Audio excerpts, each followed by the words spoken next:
Hello and welcome to episode 70 of Tall Guy Talks Travel with Rick Doherty. Of course, I am your host, Rick Doherty. Today we'll be welcoming back our good friend Marissa from Chicago to talk more about Star Wars Galaxy's Edge in honor of the 3-year anniversary of the land opening at Disneyland. We now have 3 years worth of hindsight to use in talking about our opinions on this billion-dollar expansion to the Disney parks. To hear the first part of our conversation, check out episode 69 of the podcast. After that, my wife Courtney will be here for a dining review of Be Our Guest restaurant in Fantasyland at Magic Kingdom and Walt Disney World. We went recently to celebrate her birthday, and you can hear all about our thoughts later in the show. Before we get started, this is my last Thursday in the U.S. before heading across the Atlantic Ocean for my 620-mile pilgrimage on the Ireland Way. By this time next week, if everything goes smoothly, I'll be in Dublin adjusting to the time difference before setting off on my journey. Of course, I'm doing this for my own physical, mental, and spiritual reasons, but I'm also doing it as a way to raise money and awareness in the fight against domestic violence. We have teamed up with CASA of Pinellas County here in Florida, and every dollar raised will go directly to that nonprofit in their quest to help victims and survivors of domestic violence. There are no fees for donating online, and the money does not go to me first. It goes directly to CASA so they can access it immediately to start making a difference. You can donate at casapinellas.org/walkwithrick/ that's CASAPINELLAS.org/walkwithrick/ CASAPINELLAS.org/walkwithrick/. We want to show them the positivity we have built in this community. I'm so proud of what we have built together with this podcast. Let's show everyone that Disney adults aren't just dreamers, but they step up to help people as well. Also, don't worry about missing any episodes of Tall Guy Talks Travel with Rick Doherty while I am in Ireland. I've been working very hard with Sarah Says, Marissa from Chicago, and of course my wife Courtney to make sure that we will have brand new episodes for you on fun topics while I'm traveling. For the past 2 years, my primary focus has been on getting ready for this pilgrimage. When I return, we're really going to start to build this podcast even more. We're going to widen our focus, and we're going to do a lot more videos on the YouTube channel. It's becoming more and more obvious that we need to continue to put positive content out there because there's so much negativity bombarding us on a daily basis. Right now, let's welcome back Marissa from Chicago to talk more about Star Wars Galaxy's Edge. Thanks for being here, Marissa. Thank you for having me. Happy to be here. So we didn't discuss this beforehand. Have you ever been to Oga's Cantina? Yes, I've been there twice now. So what was your experience like there? Oh, it was so cool. The cantina itself was so much cooler than I thought it would be. I didn't get to it until last year. So it had been open for a while. People had been raving about it, but it was just somehow never super high on my list of priorities. I don't drink, so that's probably part of it. So that kind of limits the menu. But I finally went with my cousin last year, and it was so incredible just stepping in there and looking around, and you really feel like you're in this cantina and you've got, little aliens in these jars and cases and bubbling liquids and everything. And it's just such a cool, futuristic, but rustic environment. And then, of course, the servers play into it. And so our bartender, was really amping up the environment and the story. And it's very in-universe, which adds just another level. And I would say that even if you're not someone who drinks alcohol, it's still absolutely worth your time. They've got a lot of non-alcoholic beverages, and it's so much fun. Much like Marissa, I don't drink, but I have done it a number of times now, and I do love the non-alcoholic drinks that they have there. Some of them are some of my favorite mocktails, if you want to call them that, in all of Walt Disney World or all of Disneyland. You know, I'm usually a soda drinker, so I usually just get a Coke Zero and I'm good to go from there. But these are really unique beverages. They have one that incorporates like coffee, but it doesn't taste exactly how you'll think it's going to taste. There's one that's a little spicier that has a spice around the edge. If you go through the YouTube channel for Tall Guy Talks Travel, you will see there are some videos from Oga's Cantina, and you'll definitely get to check me out having some of these drinks. But don't skip it if you're like Marissa or you're like me and you don't drink alcohol. Please still give it a shot. DJ Rex is awesome. If you don't know, Rex was the pilot for Star Tours before they reimagined that ride and made C3PO your pilot. There is actually a portion in Star Wars Galaxy's Edge where you can see the wreckage of DJ Rex's ship. And then he decided from that point on, maybe piloting wasn't his career, and he started spinning at the Cantina. So that's a really cool backstory and a callback to the old version of Star Tours, which is also still in Disney's Hollywood Studios. You have a 45-minute limit and a 2-drink maximum. So they do want to get you in and out because it is really popular. However, you should stay for at least a half hour because they're trying to tell you a story, and there are things that will happen every 45-ish minutes, and you want to make sure you get to see the entire cycle of this experience when you're there. Yeah, it's definitely something that if you do get the reservation, because it's a hard reservation to get, don't rush in and out.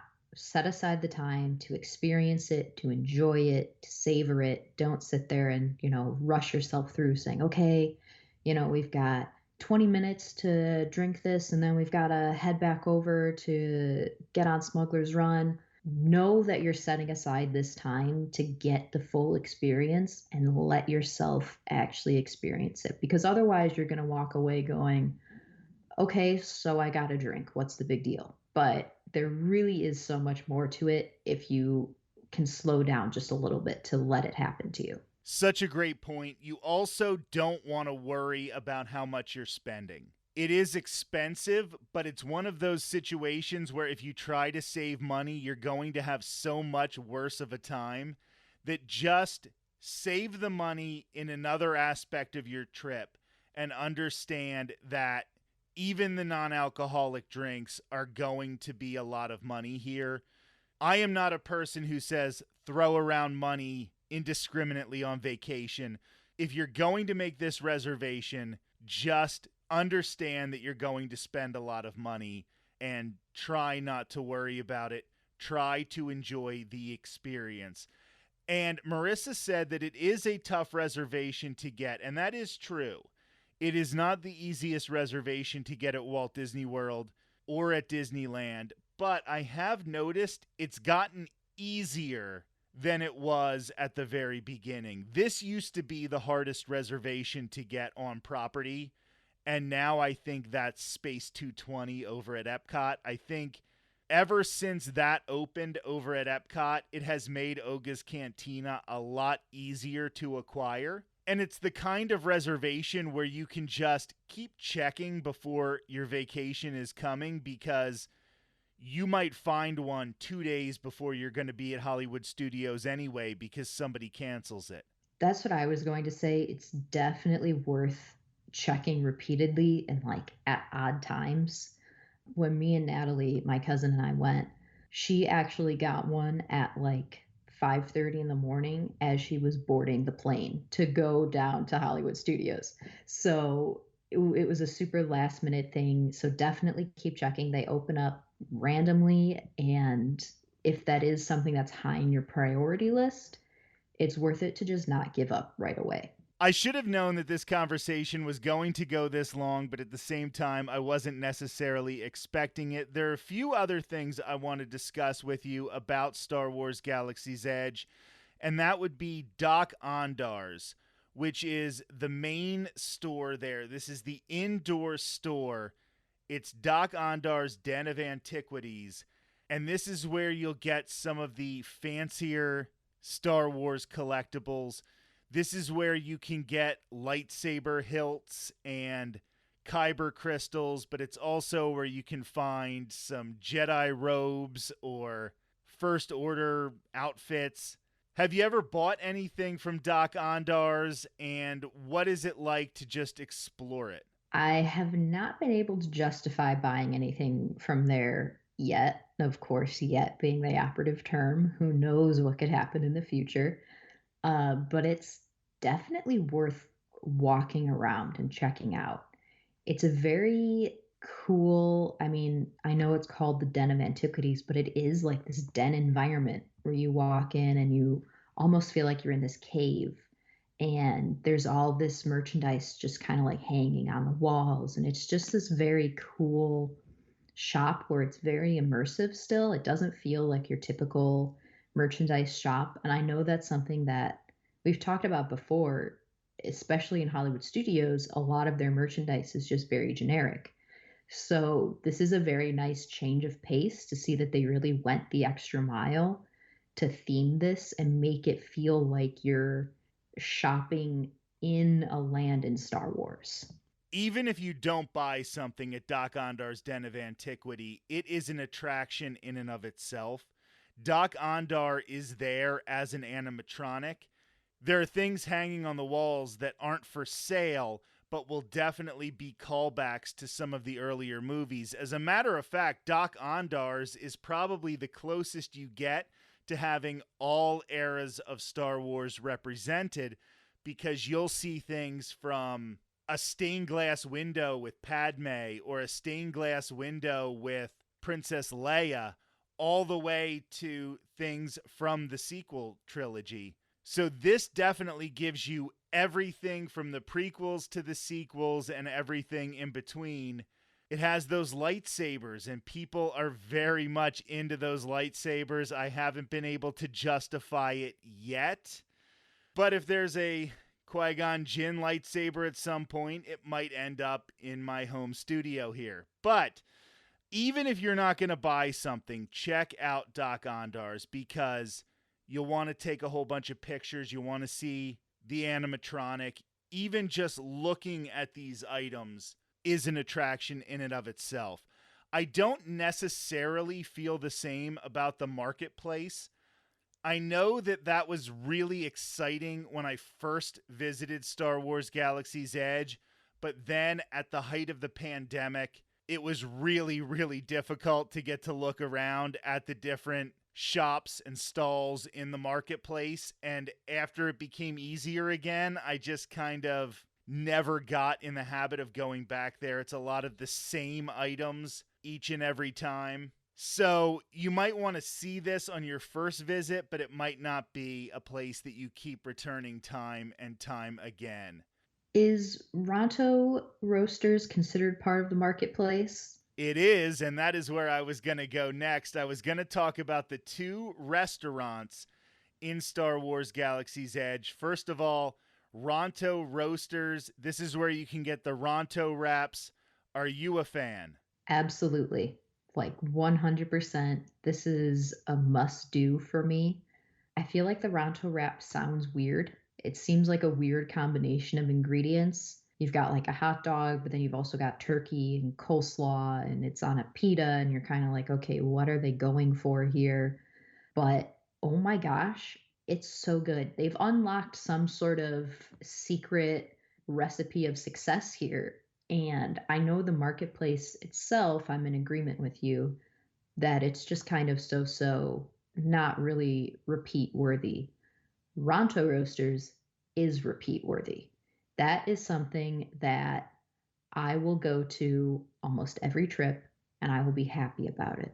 And when you walk in, they've got, the little droid employees spinning the Ronto over a pod racing jet engine.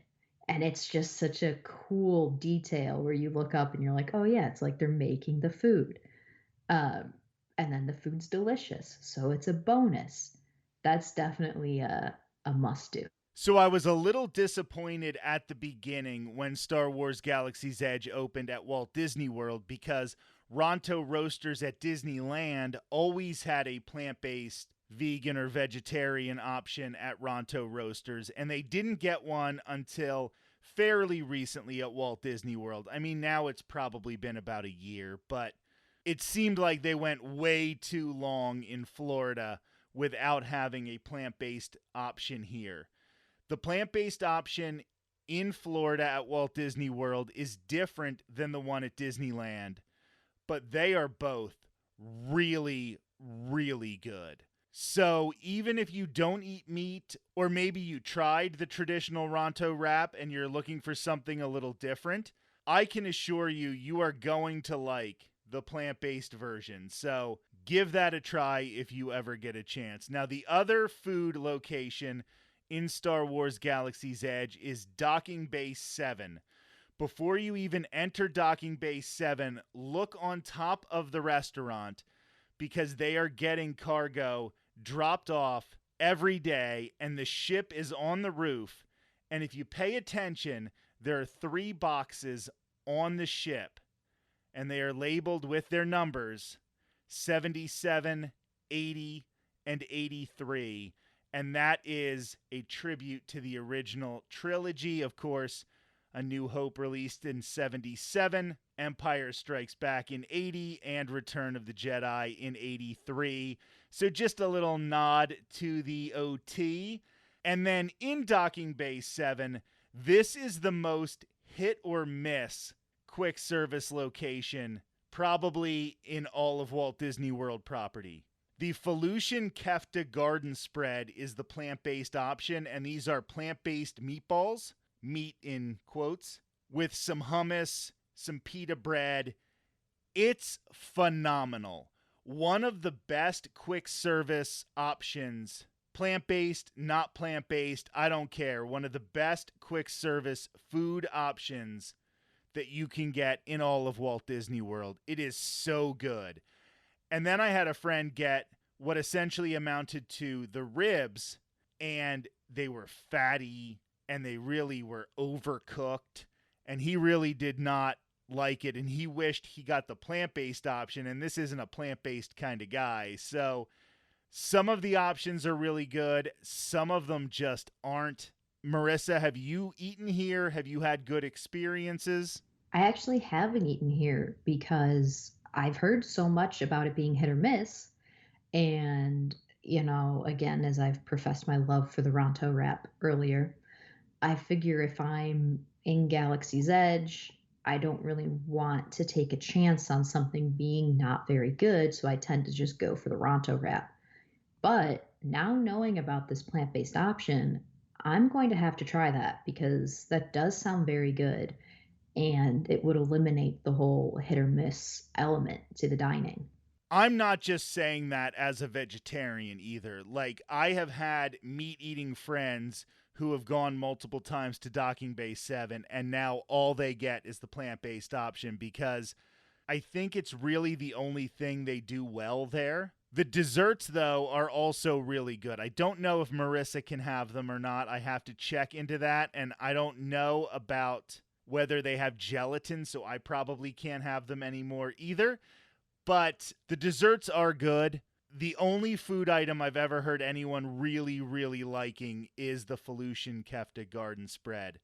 So as we get ready to wrap this up, Marissa, I know that you're still a person who prefers the Wizarding World of Harry Potter, but knowing that we've had Star Wars Galaxy's Edge for 3 years, what are some of your final thoughts about whether it be some of your first experiences or some of your favorite times that you got the chance to experience this land? Just anything that sort of pops into your mind as we get ready to close this out today. One experience in the land that I had fairly recently that I'm honestly surprised I forgot about until this moment was the Springtime Surprise Run weekend.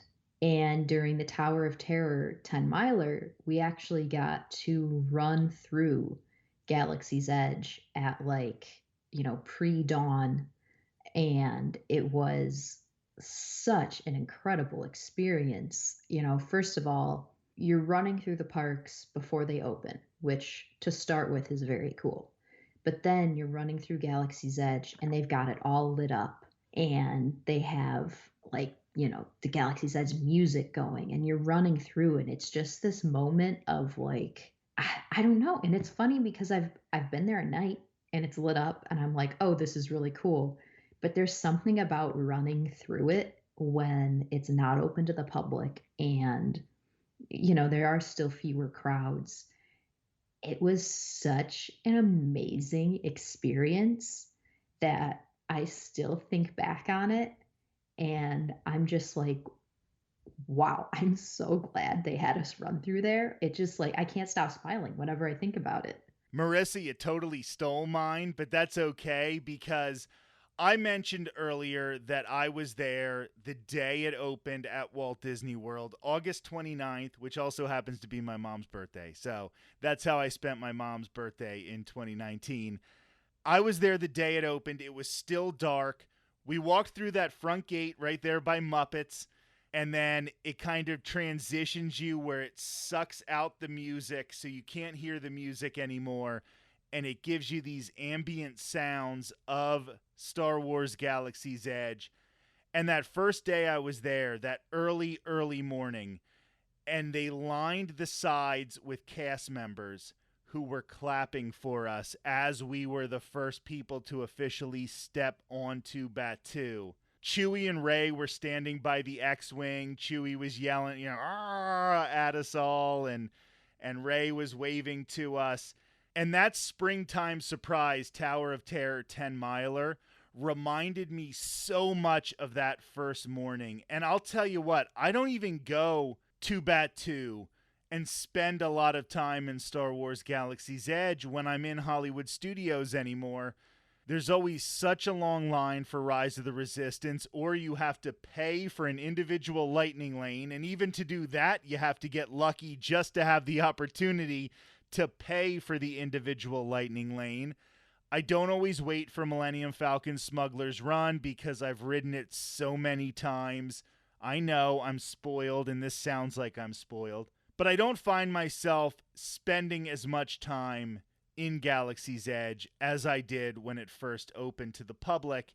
But that early morning run and just getting into the Resistance Forest, it brought it all back to me. It reminded me how much I love this land, why I love this land. It was the only time I stopped for a picture on the whole run. I wanted to get that picture in front of the X-Wing with it being dark, sticking out my hand and using the Force. It was just something that I had to do because I was reminded why I love Star Wars Galaxy's Edge. And I think that day, that run was so fun for so many different reasons. And that's number one on my list. Why? Yeah, that really was just indescribably amazing and something that I hope, future race weekends take note of, and that's something that we can repeat in the future. But if not, I'm so glad that we had that opportunity to experience that. All right, so I know your favorite Star Wars character is Obi-Wan Kenobi. You have made no secret of that. So, as we go, I'm going to say your second favorite Star Wars character and your first favorite Star Wars movie. All right, second favorite character. It's a tie between Han Solo and Cassian Andor. First favorite Star Wars movie is again a tie between Rogue One and A New Hope. Okay, Marissa, thank you so much for joining us. This was such a great conversation. Thank you so much. I'm always happy to come on here and chat with you, and chat about Star Wars was extra fun. Now let's bring on my wife, Courtney, for a dining review. Thanks for being here, Court. Thanks for having me, Rick. So if we sound different today, it's because we're using our portable recorder. This is something we're going to try out a little more as the weeks and months go on with our dining reviews. and other reviews. Instead of waiting until we get back to our recording studio, we're going to do them more impromptu, sometimes on location, sometimes just after we've had the meal, so that we can give you more of our initial thoughts. This review is going to be for Be Our Guest Restaurant in New Fantasyland in Magic Kingdom in Walt Disney World. We actually went for Courtney's birthday. So first of all, why don't we talk about your general feel of the restaurant, the vibe, the theming, everything going on around that, and then we'll get to the food. Well, I definitely love the theming. We are inside Beast Castle, and there is kind of a small bridge as you walk up.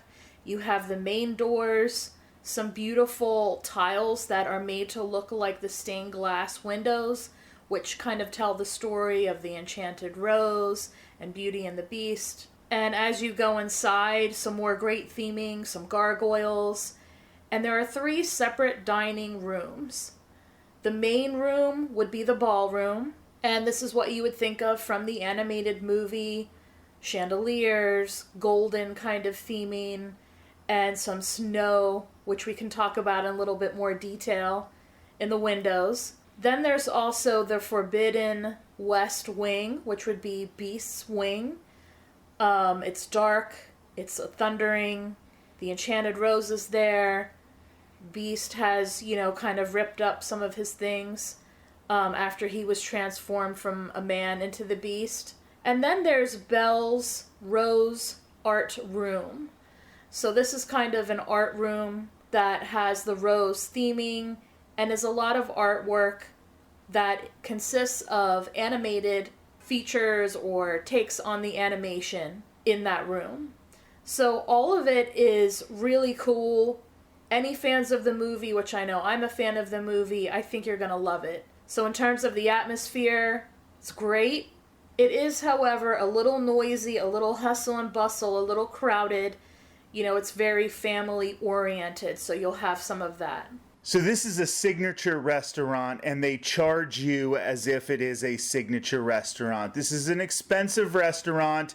It's a prix menu, so you are paying a flat rate to be there, but it doesn't necessarily have that atmosphere like other signature dining locations. Definitely a lot more kids than you will find at, for example, California Grill or some of these other fancier restaurants throughout property. It's inside a theme park, so everybody's dressed casually. It'll be really hot outside during the day, and everybody's just coming in during their theme park day, so it doesn't have that fancy feel. And yes, like Courtney said, it can get really, really loud in there. And we had some of those experiences while we were there. It didn't detract from the meal, but you definitely noticed it.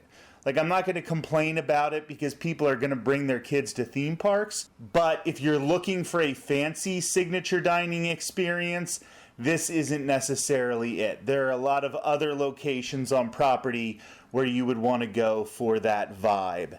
Now, I am going to say it is a prix menu, like I mentioned, $62 for adults, ages 10 and up, $37 per child, ages 3 through 9. You get to choose one appetizer, one entree, and then there is a dessert trio at the end of it. I got for the appetizer the country seasonal salad. One of my complaints about Be Our Guest is going to be that there aren't a lot of great vegetarian or vegan options.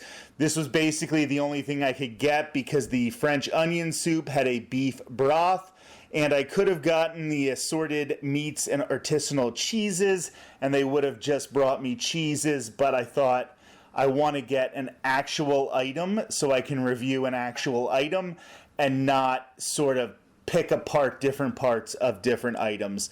So I got the country seasonal salad, toasted walnuts, fresh fruit, and seasonal vinaigrette dressing. It was really good. There was a lot of fruit on it. I was surprised how much fruit.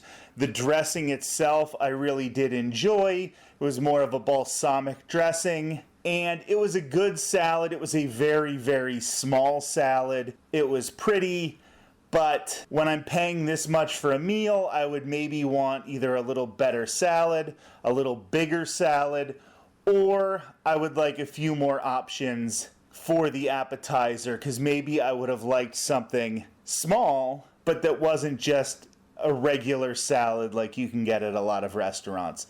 Overall, really good, just nothing particularly special. What did you get as your appetizer, Courtney? I got the Maine lobster bisque, which is garnished with creme fraiche cream and poached lobster. I really enjoyed this. I thought it was kind of a medium portion, but I wouldn't have wanted a lot more because it's a little bit rich, a little bit filling, a lot of lobster, and if you're a seafood fan like I am, I think you would love this. So I really did like this a lot. Now for the entrees, like I said, not a lot of options for vegans and vegetarians. I got the Vadovin spiced vegetables, sauteed seasonal vegetables, crispy corn cake with coconut, Vadovin jus, and pickled mustard seeds. I will say this was really, really good. I enjoyed it, and I wasn't hungry when I was finished. I wasn't like full, but I still didn't think, considering this was just vegetables, it was sauteed vegetables, that the portion size was as big as it could have been there. Courtney was getting some meat. Other people were getting meat that was big and hefty, and this was just some sauteed vegetables on a plate. They could have given us a little more of a portion. That's my only complaint, but it was really, really good. Like I said, the crispy corn cakes were better than I anticipated. They sort of substituted for having a meat there, but it wasn't like having an Impossible Burger or a Beyond Burger. It was somewhere in the middle of a fake meat and just being a heftier vegetable. It was okay. I liked it. As I'm going to say, and is basically going to be my point as far as the food is concerned, it was all really good. It wasn't worth $62 if you're a vegetarian.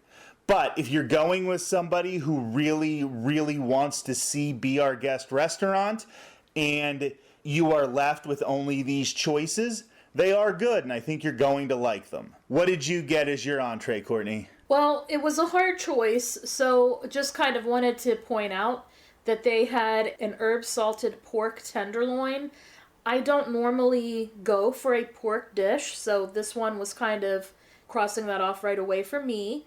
And then they have a sustainable market fresh fish with some shrimp, a leek sauce, and vegetables. That tempted me, but I ended up not getting that. And I know a lot of people love to get the filet mignon with potatoes, so those were kind of tough choices for me to pass up. But I do really like chicken, and a few other people, friends of ours, and in some of the groups, Disney groups, had said that they had this chicken and loved it, so I went for it. It's the Poulet Rouge chicken, a savory bread pudding with the chicken and seasonal vegetables. And I liked this. This was solid. It reminded me a little of a Thanksgiving meal because the chicken really had an herbed and crisp skin on the outside. The chicken was moist. They gave you a few different cuts of some darker meat and white meat. And then the bread pudding was more like a stuffing. It had a little bit of a crust on the outside and then was very kind of light and a bread pudding sort of consistency, but also like a stuffing consistency on the inside, very moist as well. So overall, I really enjoyed this, and the vegetables were fresh. There was some squash, tomatoes, and everything was in kind of a light seasoning and very light, almost dryer rub type of sauce. So it was a little bit different, but also not out there, something that everybody, I think, could enjoy. And then we wrap things up with the dessert trio, the chocolate tart with gray stuff, you know, from the song, Try the Gray Stuff, It's Delicious, Don't Believe Me, Ask the Dishes. The crispy pearls and white chocolate wafer. There's the dark chocolate truffle filled with dark chocolate Grand Marnier ganache. And we got the lemon jam macaroon. This had an interesting sort of filling to it. And I said it reminded me of the berry Captain Crunch. I would say that both of the other items I enjoyed as well. The dark chocolate truffle is rich, like very, very rich. Be prepared for its richness. That is how rich this thing is. I enjoyed all three of the items. I think the dark chocolate truffle would be my least favorite because it was almost too rich. But the gray stuff, everybody seems to love that. I think it's a little more vanilla flavored than it was in the past, but everything was really, really good as far as the dessert was concerned. Would you agree with me, Courtney? Definitely. The macaroon I liked. Maybe for me personally, I just wasn't really feeling it, the flavors so much. But I know that you actually liked it because it kind of reminded you of the cereal. The chocolate tart, loved it. The gray stuff is creamy, vanilla-ish, and a little bit of like an Oreo cookies and cream, but more vanilla tasting. And pretty light, so it's a pretty good, cap to the end of your meal. And the truffle I love, but yes, it was very rich. But I loved this, and I would have that a million times over. Just a few other quick notes. Like I said earlier, it was Courtney's birthday when we were there, and she actually was gifted a little pixie dust. They gave her a birthday card signed by Belle and Beast. That was really cool. Beast did walk around 3 times while we were there and sort of greeted people who were in the restaurant, but didn't stop for photos or have meet and greets. It wasn't like character dining. He just walked through the room. And because the lighting is so dark, they try to create this ambiance. It's really, really hard to get a good picture of Beast while he's walking around the room. That's a little unfortunate. I wish you could get a nice picture of Beast. It would be nice if you could get a picture with Beast like they did in the past. Hopefully that will come back eventually. But overall, it was a good experience. It's not the type of restaurant I'll eat in very often. It's not just because of the price. It's what else could I be doing for that price? And I think there are other restaurants throughout property I would rather spend that money than be our guest. I'm just going to say 2 off the top of my head. Tiffin's and Hollywood Brown Derby are 2 that I think have a special atmosphere, have good theming, have really good food, but also aren't quite as loud, maybe have a different ambiance as far as being a little more adult. But at the same time, I'm happy we experienced this for your birthday. We had done it a few years ago, but we came back for this. I'll do it if I'm with somebody who wants to do it. I'm not going to go out of my way to do it. I would really agree. I'm so happy we did it, and I know for a long time, we kept looking to see when we could do it, when was their availability. And I know the availability, by the way, right now in these more recent years has gotten better because it was very hard. I know that was one of the top dining reservations that everybody wanted to get, maybe 2017, 2018, because I know in 2018 on one of our bigger vacations to Florida when we did not live in Florida, that was the dining reservation we really wanted to get. And it has changed a little bit over time. It may change again. Slightly the menu might change. They may not have a prefix menu, but the way it was, existing now when we went, it definitely was enjoyable. The theming is fantastic. I'm glad we did it, but it's not something that I think that you would do a lot. And it is expensive, But I think that it's great for fans of Beauty and the Beast.